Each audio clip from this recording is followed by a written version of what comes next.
B for? Ball. C for? Cat. Ooh, Beulah. So you're going to pass that exam, right? Okay, do they teach you maths? 1 plus 1 is? Ooh, Beulah doesn't know maths like me. Ooh. So, when next are you going for it? 1, 2, 3. Okay, count 1, 2, 3 for me till. Count for me till.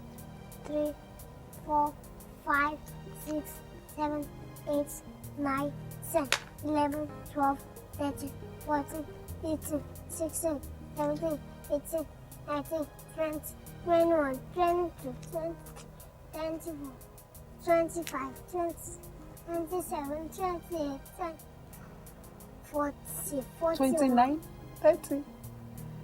Okay, continue.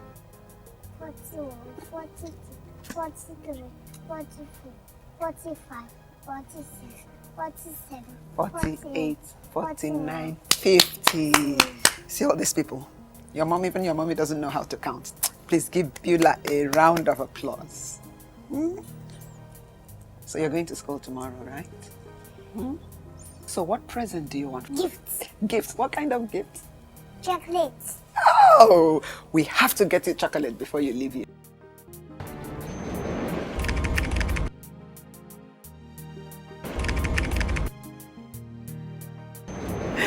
Anyway, you know the Bible tells us that there is no temptation that has overtaken you except such as is common to man. And God is faithful, for he will not allow you to be tempted beyond what you're able to endure.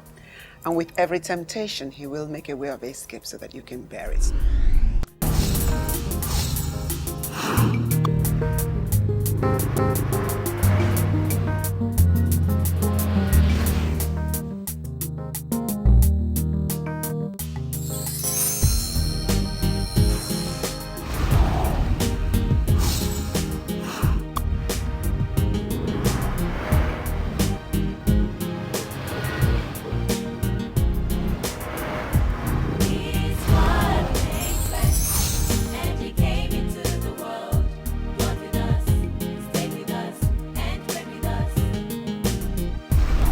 Hello there.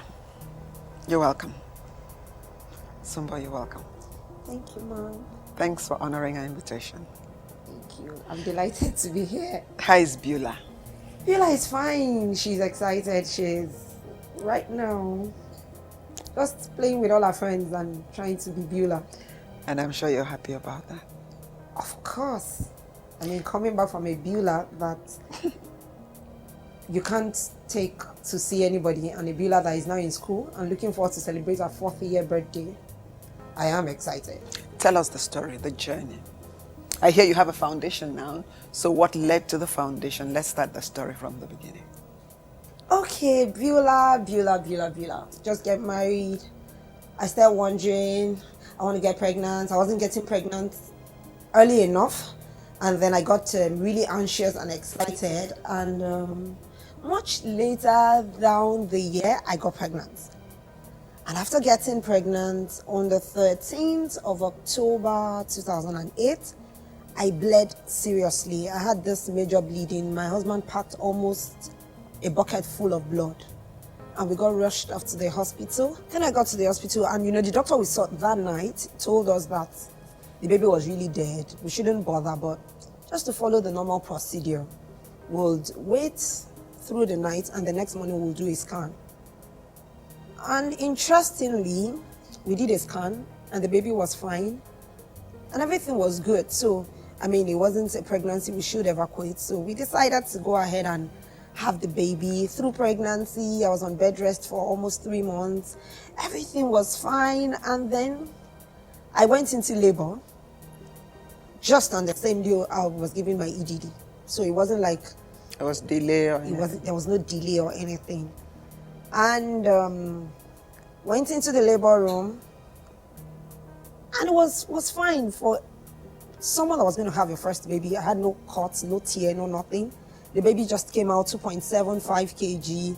Everybody was excited, but I noticed the nurse called my husband aside, and I noticed the look on his face. But from having a baby, I was really tired. But I told myself, I said, I'll ask Zubi what they were talking about. Then we got to the word, and I said, Zubi, what were you discussing with the midwife? And he said, don't worry, baby, you'll be fine. You need all the rest you can get. Like all the rest. I said, okay. Then my mom came from Lagos to see us, and I saw her crying. So for me, having a baby, crying, It should be a joyous occasion. yes, everything wasn't adding up. So when everybody else was sleeping, I woke my husband up. I said, what's wrong with my baby? He said, no, the baby is fine. It's just a minor leg issue. I said, leg? My baby cannot have any issue. Let me see the baby. So I saw that Beulah had her leg turned back. And I was like, what is this? Where is this coming from? Who did I offend? I had a lot of questions. God, we did not arrange it like this. I mean, I'm supposed to have a healthy, stronger baby. I kept praying day after day, making confessions about this baby. I didn't expect to have any issues with my baby. So the next day, the doctor came in and said, you know what, you guys can't go home immediately because you need to see a specialist. It was getting more and more interesting. So the orthopedic surgeon came in and said, you know what, there's a missing bone, but we're not very sure which bone is missing. You need to do an x-ray. And it was just all getting dramatic. From having a baby, to seeing a specialist, to doing x-rays. And then we decided, okay, since we have an orthopedic hospital close to us, let's go there. Let's leave this private clinic and just go to the general hospital. Maybe we'll be fine. She was 6 days old. We were introduced to a consultant, and then we did the x-ray and got the shocker that she had a missing tibia of the right leg and a missing patella. That's when you say to, what is that? So that missing bone of The knee? the knee was not there, and then the bone in the leg was not there. Okay. So as a result, that was why the foot was turned Turned to the back, and then she had a funny looking knee compared to every other baby. I started crying. I mean, from that moment, I would cry every night. Like Zubi probably thought that. Zubi is your husband. Oh, Zubi is my husband, by the way. Okay. He would sit me down, explain to me that it's going to be fine, and then I will cry and ask God questions, and then he would tell me stop crying. And you know, we kept going for checkups, and they told us it's possible to cast the leg for a period of time, and the fibula that was present might compensate. But in most cases they've seen it doesn't. Usually you would need to amputate a child of God. Why will I amputate? Promises of God are there. So it wasn't what I should consider Negotiable, at all. I was not going to think about it. I mean, I thought every doctor that told me that was sick. So I told Zubi, I said, we're not going to amputate. We're just going to pray. We're just going to trust God. The leg is going to grow out and all of that. So we started this very long journey of casting Beulah's leg serially. Like every 3 days, we'd go back to the hospital. At some point, they even gave us a technician to come home every week to cast the leg. And how old was she at this time? Oh, she was like 3 months old. She started casting her leg when she was 6 weeks. So we would cast every week, change, go back to the hospital like every 2 weeks, see the consultant and back. After a while, the consultant recommended us to go to Ife for a workshop, that there was going to be a workshop on club foods, and peradventure we would get maybe a better report there. So we went to Ife, and we saw an American doctor that told us, you know what, the smartest thing and the best thing to do for your child is to amputate. And particularly he told my husband that it would give you the opportunity to walk her down the aisle on our wedding day. But for us, it wasn't something you would consider for your beautiful baby, your first child. And then I started researching, trying to read up and trying to see what other people had to say about it. That was when I knew that a lot of people were using prostheses. But really, I didn't want to take that option. I was just thinking, how would my little child cope? How would she cope in school? How would I cope with people around me thinking, oh, our child is an amputee, an handicap? And really, I didn't just want to think about it. I couldn't face life with that. And really, that was really very painful for me. Then we got booked in for surgery. We decided to amputate when she was about a year old. And then on the day of the surgery, we disappeared. Like we didn't show up in the hospital. They tried to reach us. Our phones were switched off. We didn't get through to anybody. Friends were waiting in the hospital to be there for us and everything. We just disappeared. And after like 2-3 weeks, we came back up and apologized to the doctor. Hold the thoughts. Hold that thought. Don't go anywhere. We'll be right back.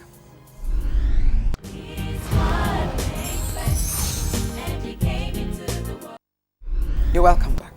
Okay? So you came back and then you apologized to everyone. Yeah, the doctor, and I'm like, sorry, we couldn't just stand there. And he said, yes, I understand. And I mean, amputating a 1-year-old is not the thing you would want to do. And really, they didn't have any story to share with us of anybody that had done same. So it was difficult for us to take the same step. So after a while, my husband told me, you know what, you go to the US, check with other doctors. Let's just be sure we're making the right decision for Beulah. I mean, we are Christians, we prayed every day, we trusted God. And the only thing we were sure of that God told us was he was going to take care of Beulah. He didn't tell us whether he was going to give her a new leg or whether he was going to, whatever.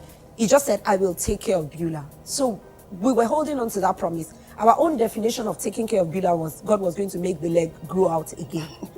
And then I got to the US, got to Children's Hospital in DC, and then they gave me the same report that they needed to amputate. And well, this time around, they had a lot more stories to share of other children that had been amputated, and they were doing fine. So I came back to Nigeria on the 19th of September 2011, and then we decided to go in for surgery. So we went back to the same doctor that we ran away from the first time. I mean, because it's easier when you have a doctor that you're used to, that knows the history of your child and all of that. Yes. Beulah went in for surgery on the 30th of September 2011, and the leg got amputated. I mean, it was a dark night, like my husband would like to call it. It was really dark because it was painful. Families, friends. I mean, we wished we could have had it a different way. But now looking at it in another light, having Beulah work, I was used to a mother that used to carry her baby all around, a 2-year-old baby all around. But right now, I have Beulah walking around, dancing, going to school. I don't have to fret. I can send her for sleepover in a friend's house, and I'm sure that she's going to be fine. So she's good. So when she was in the theater, going through the surgery, what was on your mind? What were you saying to God at this time? Oh, I said, God, you finally decided to cut off Beulah's leg. I don't know what you want to do with her, but I don't want to see her in pain.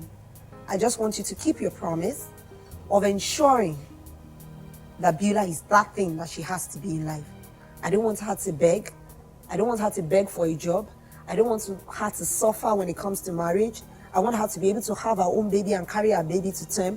And I was just making a lot of requests that you make of your baby girl. I want her to, if she wants to model and not have any issues with it. If she wants to be a doctor, be able to go through life. And those were all the things that I was afraid of, because, I mean, in our society today, you see, people with both legs and both hands are not really surviving. How much more the one that has one leg off? So I was really, really afraid for what her tomorrow holds.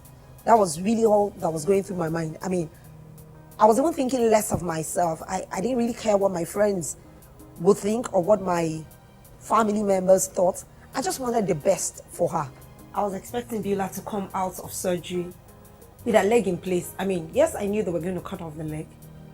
They cut it off from the knee down? From the knee. Okay. They call it the articulation from the knee. So it's like us, like deboning the leg. I was hoping that she would come back and the leg would be in place. Then, I mean, we all stood outside the theater waiting for her to come out. And for every child that they pushed out, that Friday morning, we'll run and be like, okay, she's not the one. And a lot of friends were around, a lot of very lovely church people, everybody just staying with us to ensure that we didn't break down, basically. I mean, this time around, my husband wasn't talking to anybody. He was just quiet. My sister-in-law was there, and a few friends. And then someone ran out and told us that she was being brought out of the theater. And I ran and I saw her. She was trying to get out of anesthesia. And she would cry, my leg, And then I looked at the leg, and of course the leg was not there. It was just bandage. And then she got wheeled up to our room, and we came, and I wanted to sit with her, and my husband said, no, sorry, you can't. You need to go home and be with Eden. Because by then I already had a little baby that was just about 2 months old. So my husband said, don't worry, I'll stay here. I said, no, I don't want to stay. So we started arguing over who was going to stay with her. And my husband prevailed over me and asked me to go home. I went home, but of course my heart was in the hospital and I wasn't allowed to bring in the little boy into the ward. My husband stayed with her. She was in the hospital for about 10 days.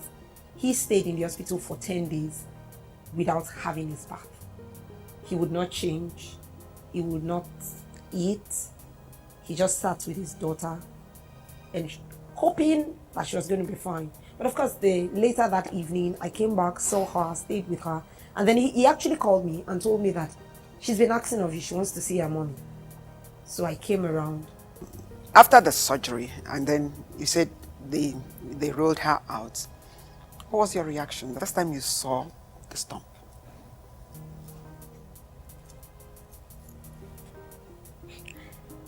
I was crying, more like sobbing and asking God, why me? And did you think that God had failed you? Of course. I felt, looking at my background, it shouldn't be somebody like me. My marriage, I'm Yoruba and I married an Igbo person. You know, the initial thought of we Nigerians, intertribal marriages and everything. So it's coming from a tough, having gone through so much, getting married and now this. Devout Christian. Now, you know, you have something that you just want to brew it easy. I didn't marry early. So, for me, this kind of thing shouldn't go wrong. Nothing. I've not had it all smooth growing up. So right now, things should at least just work. Now that you have Jesus, now that everything should be hunky-dory. Yes. Why should you suffer? A lot of people came around, friends, their kids, stayed with her through, and she got out of the hospital. Of course, she was healing very fast. The consultant was very excited, and luckily, he is also born again, so he would come in every evening and pray with her. So that was encouraging for us. I would stay till 10 p.m., then leave her and go back home to be with my baby. My mom was also around. She would stay with the boy at home while I come to the hospital to feed Beulah and then go back. And then, she kept getting better and better. And she came back home on the 10th day. Then we left Enugu because we had the surgery in Enugu and came back to Lagos. And we started deciding whether we wanted her to go to school with one leg cut off. At this time, they hadn't started wearing the prosthesis. Yeah, because for you to put a prosthesis, the stump needs to heal. And after it's healed very well, because before it heals, it will be swollen. But when it gets healed, it will shrink.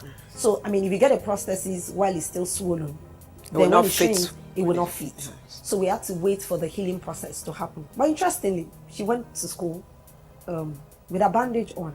How did she walk with her crutch on? No, she wasn't using. We would carry her. She would get to class. And sit her. But amazingly, because the school knew she was going to go for surgery, her classmates, funny enough, even though they were children, they were very loving. They were all around her, trying to help her cope and heal. And then on the 24th of November, she went to fit for her prosthesis finally, the final fitting, and she got a prosthesis. And she started walking. First day in school uniform, ready to go to school. It was amazing.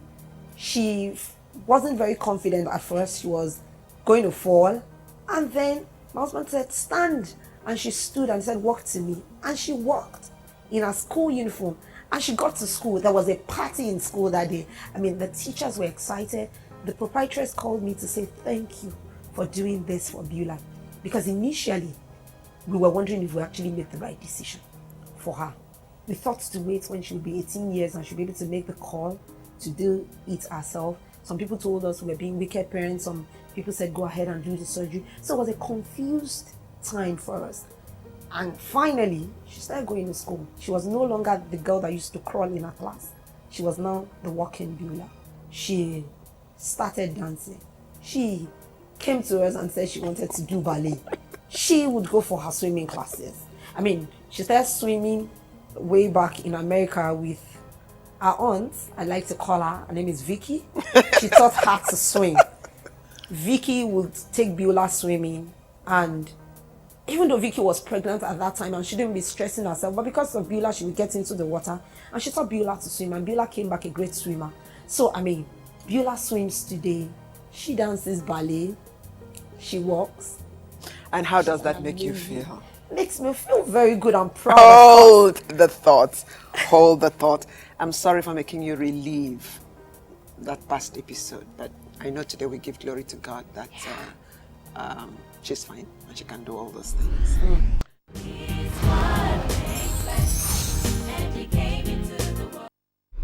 You're welcome back.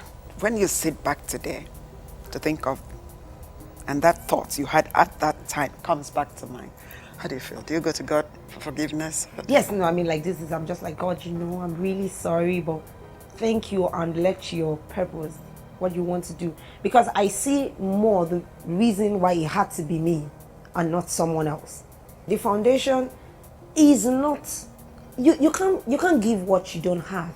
It's easier for me to talk to mothers today Because you that have walked the path. Exactly, that have been that amputated their kids, to tell them, oh, it's okay, or it's well. But I mean, if you've not been that part, it's not easy for you to They'll probably talk to think them. you're heartless if you say, go and amputate them. Exactly. I'm sure when the doctors told you to amputate, how did you look at I it? just told myself they're doctors. I mean, God will do it. I told myself they're doctors. Doctors, they just give injections. They just cut your womb open, bring out the baby, and sew it back. They don't have emotions. It's easy for them to say they didn't carry the baby for 9 months. They can say, go and amputate. But I mean, looking back now, if I met a woman that had to amputate a 9-year-old child, and I was part of the people that told her, you need to make this decision now. Because if she didn't, the child would have died, because it was a cancerous cell that was growing in the girl's neck. So she had to, and I had to let her understand, you know what, it's not going to stop her life. It's not going to stop what she needs to be. You need to make this decision quickly, because would you rather have a child that is using a prosthetic limb or a dead child? So you need to choose. It's about choices. But I mean, it's easier for me to tell her and she will take it because she knows I have a child that is using a prosthetic limb, versus someone that has a perfect child, everything okay, and then you come and tell me cut your child's leg or cut your child's hand. I will tell you to go and cut your own too. So it's... When you were now pregnant the second time, were you afraid at any point? Oh yes, I was. I actually did not want to get pregnant for another baby. I didn't want to do another baby. It took a lot of people talking to me. It took my pastor. It took my husband, trying to make me understand. It took a lot of taking out and trying to get my mind off getting pregnant. Nobody talking about getting pregnant, because if you talked about it, I would literally freak out, because I didn't want it to happen again. And then when I now got pregnant for my second baby and I started spotting, and there was a tendency, I mean, I just said the first time I spotted, I bled and I had this result. This time around, I'm spotting again, just evacuate. Don't think about it. So I'm sure when you finally had the baby, the first thing you wanted to do was check the limbs, check the hands, check. Yeah, basically, I mean, even while the baby was in the womb, I kept checking. Fingers okay, brain intact. I mean, I kept checking everything. I kept going for scans, and I mean, to help issues, it was hard abroad. So a lot of times I would tell the doctor about my history again and request for a scan, and I would ask, is the hand there? Is it complete? Can you please count? Is it 5? The leg intact, the bone there, this bone, that bone, the femur, the humerus, everything. I mean, I had to know all the names of the bones, yes, because I just did not want stories this time around. But I mean, I'm grateful to God. I don't think it didn't happen the second time because I was good, or because I worked every part I had to work, because I know of people that have had 2 children and same kind of Beulah's case. But I'm sure God had a purpose why he took me this path. And right now, I'm beginning to understand more and more and more. It's becoming more and more obvious to me why. Thank you. Thank you. Hold the thought. In episode 2, we're going to take a look at the purpose you've been able to discover. from the pain that you had to go through. Thank you very much for your time, and I'll see you again next week. For those of you who have children who have this problem and are refusing to have the leg amputated, well, today Beulah is a dancer. Beulah is everything, and she has brought the parents so much joy. And today the mother has discovered a purpose. You know, I tell people that ministry gives purpose to pain, and you can never be healed until you use your pain to heal others. In part 2, we'll see how Olasumbo is using her pain, that pain she went through at that time, to heal others as she sets up her foundation. You have a great week ahead of you, and God bless you.